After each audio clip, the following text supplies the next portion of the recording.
Aynur xanım, toyuq birinci yaranıb yoxsa yumurta? Maraqlı sualdır. Bugün sizə möcüzəvi qida olan yumurta haqqında ətraflı danışmaq istəyirəm. Niyə möcüzəvi qida? Çünki bir şey ki, onun tərkibindən bir canlı çıxır və o canlının böyüməsi, inkişafı üçün lazım olan bütün vitamin və minerallar yumurtanın içində cəmləşmişdir.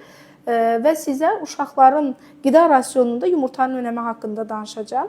Yumurtanın tərkibində A, D, Y, B, bütün B qrup vitaminlər olduğu üçün bundan əlavə fol, dəmir, sink, selenium, zülallarla zəngin olduğu üçün yumurta çox önəmlidir. Ən əsası isə yumurtada sevdiyim və digər qidalarda çox az rast gəlinən əsas element kolindir. Kolin uşaqlarda zehinsel və sinirsel inkişafın əsasını təmin edən bir maddədir və 6 ayından sonra uşaqların qida rasionunda olmazsa olmazımızdır.